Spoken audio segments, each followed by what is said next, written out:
Hello everyone. Now we are going to look at Arduino, which is one of the famous IoT development boards. So this is one of the popular Arduino boards, Arduino Uno. Let's look at this board in detail.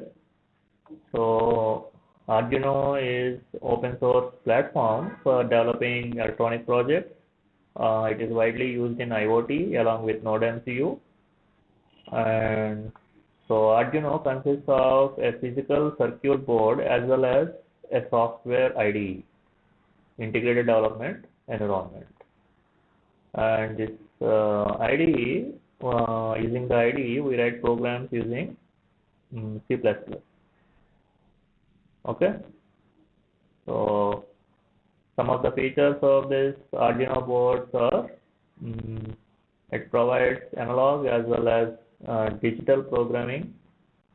So the pins can be programmed based on our needs, and we can develop different projects like for working with a motor, turning an LED on or off, or gathering the sensor data and sending the data to the cloud. Okay, right. And we can control the functionality of Arduino board using the program which we write in Arduino IDE. And finally, Arduino provides a standard form factor, that is the structure of the board, which is quite portable. And the different components that you can find on the Arduino Uno board are like this. So first one is the USB port, using which we provide power to the Arduino Uno, and the same USB port can also be used for dumping the program onto the Arduino Uno board. And the second one is the AC power jack. You can provide AC voltage, which will be regulated by the voltage regulator, and this is the voltage regulator. And this fourth one is crystal oscillator, which is used for timing the Arduino. And then we have this reset. There is a pin for resetting the Arduino as well as a push button for resetting Arduino. So we can use either of them for resetting Arduino.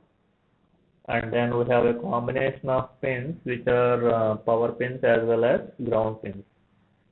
So you can see this 6, 7, 8 and 9.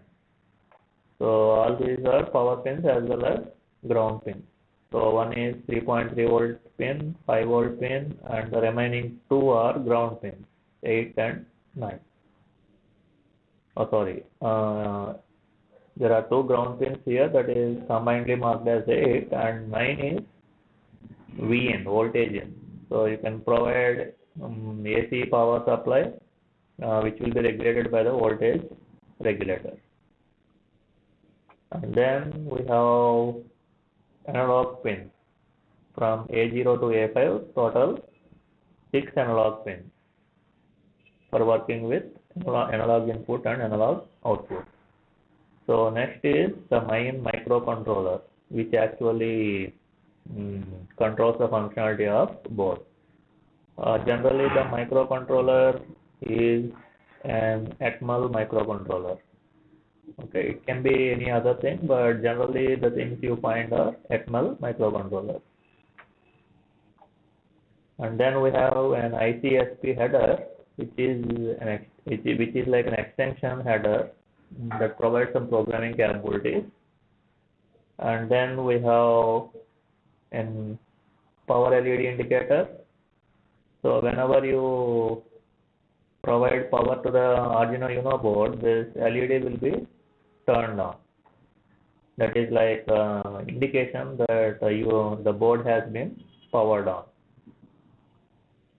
And then we have two more LEDs. One is for transmitter LED, and another one is receiving LED. So whenever data transfer takes place from Arduino, these LEDs will be blinking. And then we have digital pins, 14 digital pins from 0 to 13, as you can see here. So these 14 pins allows us to work with digital input output.